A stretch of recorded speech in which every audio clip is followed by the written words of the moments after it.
Good morning, class. I'm Mr. David Ayoro, a teacher of chemistry. Welcome to our lesson. This is a continuation of acid, bases, and salt. In our previous lesson, we discussed about the confirmatory test for nitrate ions.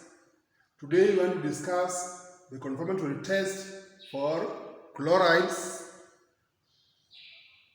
sulfates, and sulfides.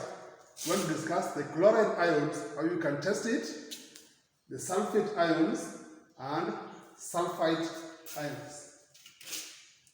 You must know that all chloride salts are soluble in water except lead-2 chloride and silver chloride.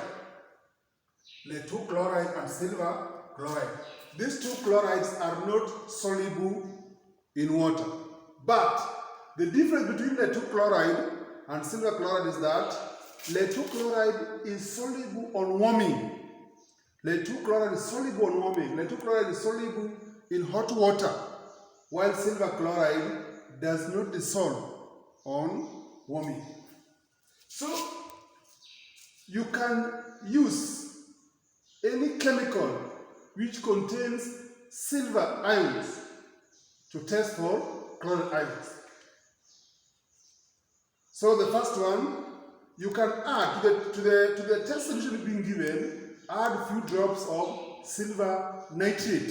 So long as you see silver nitrate being given in the laboratory, that one is used to test for chloride ion.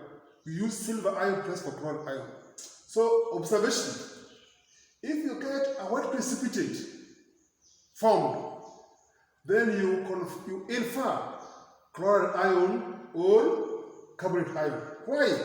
Because silver ion, which you have used, must have reacted with chloride ion in the test solution to form silver chloride, which is a white precipitate because it's insoluble.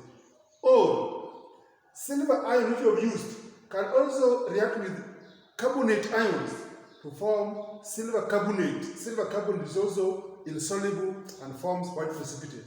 So you infer either chloride ion or carbonate ion present.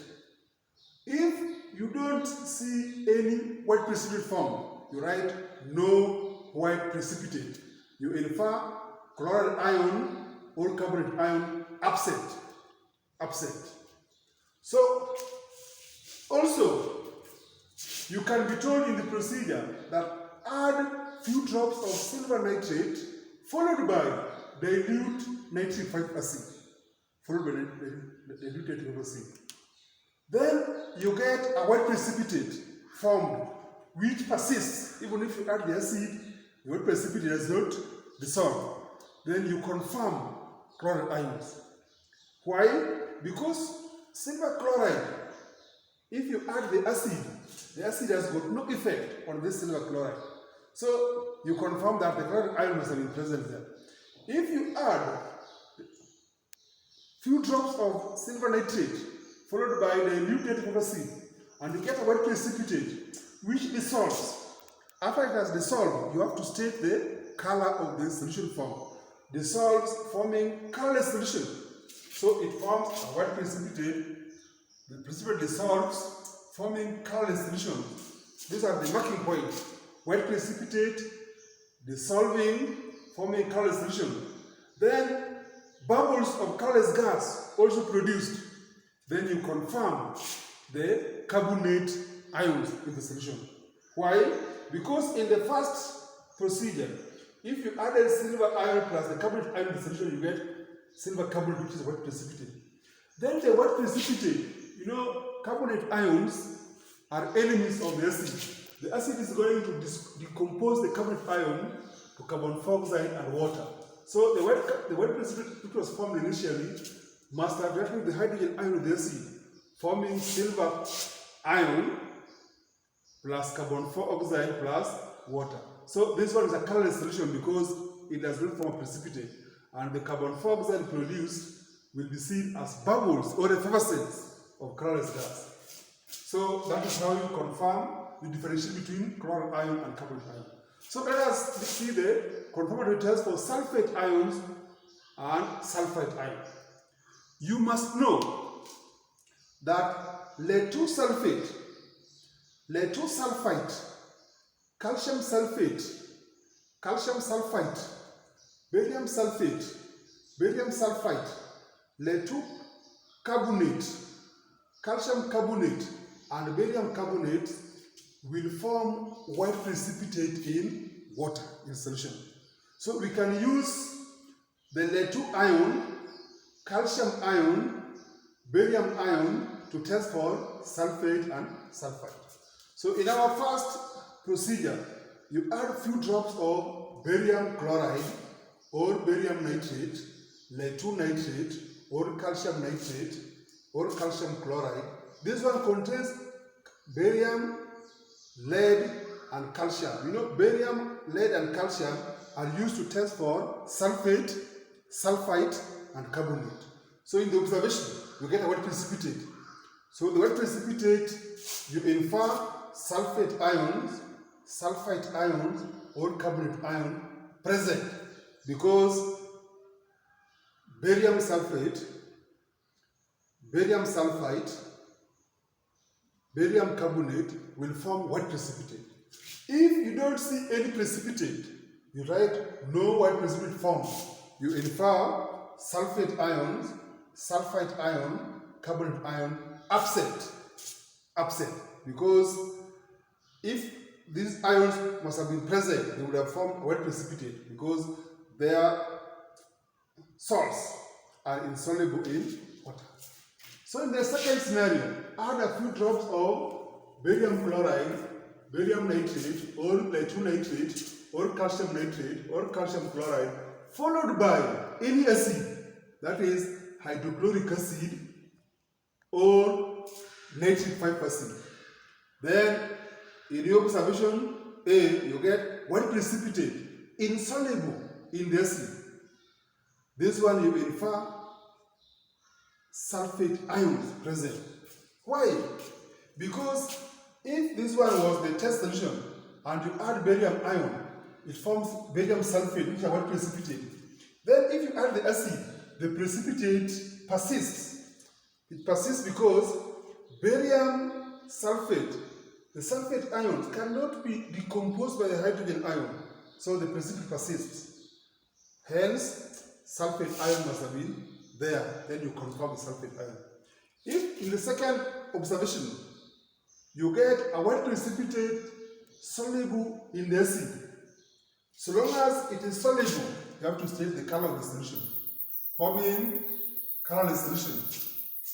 Then also bubbles of colorless gas produced.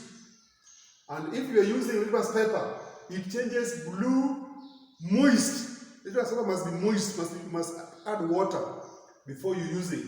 So the moist blue litmus paper changes red, and the moist red litmus paper remains red. Then you infer either sulfite ion or carbonate ion present. Why? This is because if the sulfate ion was present in the solution, you added either barium or calcium or lead, it forms barium sulfite. Then you add the acid, this is a white precipitate. You add the acid. Then this acid is going to decompose the sulfite to sulfur 4 oxide and water. So this precipitate is going to dissolve in the acid, forming colorless solution. Then this sulfur 4 oxide will be seen as bubbles or effervescence of colorless gas produced in the solution. Then this gas is acidic, so it's going to change moist blue litmus paper red because of formation of this one. So you confirm that the ion which was there must have been sulfite. Or, that is likewise, if this one contained carbonate and you add the barium, it's going to form barium carbonate, which is a white precipitate. Then if you add the acid, then the acid will decompose, this acid will decompose the carbonate ion to carbon dioxide and water. This carbon dioxide produced will be seen as bubbles of colorless gas. Then this sulfide ion will remain in the solution as colorless solution. So the presence of bubbles of colorless gas produced and the fact that the precipitate dissolves in the acid confirms the presence of the carbonate ion. So you infer that sulfide or carbonate ion present. In the third scenario, if you add this one, you add also the acid, you add the salts, you add the acid, then you don't see any observable change. Don't write no observable change, right? No white precipitate form. If there's no white precipitate form, you infer sulfate ion or sulfite ion or carbonate ion absent because there is no white precipitate form. In our next lesson, we are going to discuss the confirmatory test for nitrate ions and also solubility. Thank you. Let us meet in our next lesson. Thank you.